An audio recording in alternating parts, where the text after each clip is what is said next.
Dear friends, നമുക്കിന്നേ നമ്മുടെ മണിച്ചേട്ടൻ്റെ നാട്ടിലേക്ക് ഇന്ന് പോയാലോ? ഇവിടെ അടിപൊളി ഒരു സ്ഥലമാണ്. ഇവിടെ അടുത്തായിട്ടാണ് നമ്മുടെ ബ്യൂട്ടിഫുൾ ആയിട്ടുള്ള അതിരപ്പള്ളി വെള്ളച്ചാട്ടമൊക്കെ വരുന്നത്.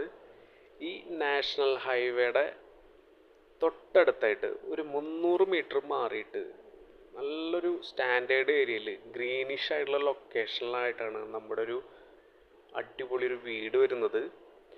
ഒറ്റ നോട്ടത്തിൽ കാണുമ്പോൾ ഊട്ടിയിലൊക്കെ ചില ഭംഗിയുള്ള സ്ട്രീറ്റിൽ കാണുന്ന അതിമനോഹരമായിട്ടുള്ളൊരു വീടില്ലേ, ഒരു ഊട്ടിയില്ല. ഹൈവേയുടെ അടുത്തായെന്ന് പറയില്ല, കാരണം അത്രയും ഗ്രീനിഷാണ് ഇവിടെ. ഇവിടെ ശരിക്കും പറഞ്ഞു കഴിഞ്ഞാൽ ഒരു ദുബായ് മലയാളി ഫാമിലിയുടെ വീടാണ്. 2 വർഷമായിട്ടുള്ളൂ. ഇവിടെ ആകെ താമസിച്ചിട്ടുള്ളത് മൊത്തം നോക്കുകയാണെങ്കിൽ ഒരു 2 മാസമാണ്. ഇത് ശരിക്കും നോക്കാനും അതുപോലെ താമസിക്കാനും അവർക്ക് സമയമില്ല.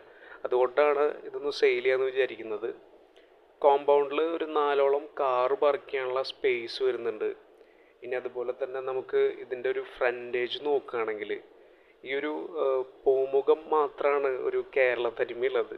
ബാക്കി എക്സ്റ്റീരിയറും ഇൻറ്റീരിയറും അതിൻ്റെ ഡിസൈനിങ്ങും കളർ പാറ്റേണും ഒക്കെ അടിപൊളിയാക്കിയിട്ടുണ്ട്. നമുക്കിനി ഈ വീടിൻ്റെ അകത്ത് കയറി നോക്കി നോക്കാം. ഈ ലിവിങ് ഹാളിൽ നിറച്ച് ഫാമിലി ഫോട്ടോസാണ്, അതുകൊണ്ട് അധികം കവർ ചെയ്തിട്ടില്ല. എങ്കിലും നല്ല സ്പേഷ്യസ് ആയിട്ടുള്ളൊരു ലിവിങ് ഹാളാണ്. അടിപൊളിയായിട്ട് ചെയ്തിട്ടുണ്ട്. അടിപൊളി സോഫ സെറ്റും അതുപോലെ തന്നെ ഒരു 55 ഇഞ്ചിൻ്റെ നല്ല ബ്രാൻഡായിട്ടുള്ള ഒരു LCD TV വരുന്നുണ്ട്. അവിടെ നിന്ന് നമുക്ക് മറ്റൊരു വലിയ ഹാളിലേക്കാണ് എത്തുന്നത്. അതിൻ്റെ സൈഡിലായിട്ടാണ് ഡൈനിങ് ഏരിയ സെറ്റ് ചെയ്തിട്ടുള്ളത്. വളരെ പ്ലസൻ്റ് ആയിട്ടുള്ളൊരു ഇൻറ്റീരിയർ ഡിസൈനിങ് ആണ് ചെയ്തിട്ടുള്ളത് കേട്ടോ. നല്ല ഫ്രഷ് എയറും അതുപോലെ നല്ല സ്കൈലൈറ്റും വീടിൻ്റെ എല്ലാ ഭാഗത്തേക്കും വരുന്നുണ്ട്. ഇവിടെ സൈഡിലായിട്ട് ഒരു ഹാൻഡ് വാഷ് ഏരിയ കൊടുത്തിട്ടുണ്ട്. താഴെ 3ഉം മുകളിൽ 1ആയിട്ട് മൊത്തം 4 വലിയ ബെഡ്റൂമുകളാണ് അറ്റാച്ച്ഡ് വാഷ്റൂമോട് കൂടിയിട്ട് ഇവിടെ വരുന്നത്. എല്ലാ റൂമിലും ഡബിൾ കോട്ട് കട്ടിലും സ്പ്ലിറ്റേഴ്സും ചെയ്തിട്ടുണ്ട്. ഇനി നമുക്ക് പിങ്ക് ബ്യൂട്ടിയിൽ തീർത്തിട്ടുള്ള നല്ലൊരു അടുക്കളയിലേക്ക് ഒന്ന് ചെല്ലാം. എല്ലാം കൊണ്ടും നൈസായിട്ടുള്ളൊരു അടുക്കളയാണ്. അതിൻ്റെ താഴത്തെ ഫ്ലോറിങ് ഒന്ന് മാറ്റാൻ തോന്നി. അതുപോലെ ഇവിടെ ഒരു സാംസങ്ങിൻ്റെ ഒരു ഡബിൾ ഡോർ ഫ്രിഡ്ജ് വരുന്നുണ്ട്. ക്ലാസ് ആയിട്ടുള്ള ഒരു കബോർഡ് വർക്കുകളാണ് ഇവിടെ ചെയ്തിട്ടുള്ളത്. അതിൻ്റെ കളർ പാറ്റേണും അതിൻ്റെ ഒരു ക്വാളിറ്റിയും എടുത്തു പറയേണ്ടതാണ്. ഭംഗിയായിട്ട് ചെയ്തിട്ടുണ്ട് കേട്ടോ. അതിലായിട്ട് ഒരു ബ്രാൻഡായിട്ടുള്ള ഒരു ടോപ്പ് കുക്കിംഗ് റേഞ്ച് കൊടുത്തിട്ടുണ്ട്.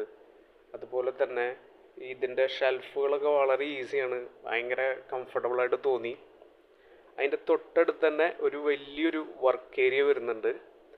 അതിൽ ഒരു പാനസോണിക്കിൻ്റെ ഒരു ഓട്ടോമാറ്റിക് വാഷിംഗ് മെഷീനും വരുന്നുണ്ട്. ഇതിനോട് ചേർന്ന് ഒരു വറ്റാത്ത കിണറും വരുന്നുണ്ട് കേട്ടോ.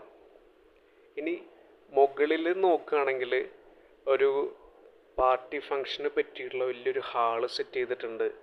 അതുപോലെ അവിടെ നിന്ന് കടന്നു കഴിഞ്ഞാൽ മഞ്ഞ് പെയ്യുന്ന പ്രകൃതി കാണുന്നതിനും സായാഹ്നത്തിലെ സൂര്യഭംഗി ആസ്വദിക്കുന്നതിനും പറ്റിയൊരു ഓപ്പൺ ഏരിയ ഉണ്ട്. എല്ലാം കൊണ്ടും സ്ഥിരമായി താമസിക്കുന്നതിനും അല്ലെങ്കിൽ ഒരു വെക്കേഷൻ പ്രോപ്പർട്ടി ആക്കാനും ബെസ്റ്റായിട്ടുള്ളൊരു ഏരിയ. കൊച്ചിൻ എയർപോർട്ടിൽ നിന്നും അതുപോലെ തൃശ്ശൂർ മണ്ണുത്തി ഏരിയയിൽ നിന്നൊക്കെ ജസ്റ്റ് അരമണിക്കൂറിൽ ഇവിടെ എത്താൻ പറ്റുന്നുണ്ട്. അമേസിങ് ബ്യൂട്ടി വരുന്ന ഈ ഒരു പ്രോപ്പർട്ടി മൊത്തം 8.5 സെൻറ്റിൽ നല്ല ബെസ്റ്റ് ക്വാളിറ്റിയിൽ പണിതിട്ടുള്ള 2500 സ്ക്വയർ ഫീറ്റ് വീടും ഫുൾ ഫർണിച്ചർ അടക്കം അതോടൊപ്പം ഈ ഇലക്ട്രോണിക്സ് ഉപകരണങ്ങളും മൊത്തം ഈ കാണുന്ന ഒരു നിലയിൽ ചോദിക്കുന്നൊരു വില 90 lakhs ആണ്.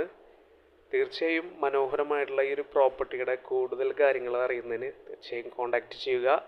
Have A beautiful day. Take care. Thank you.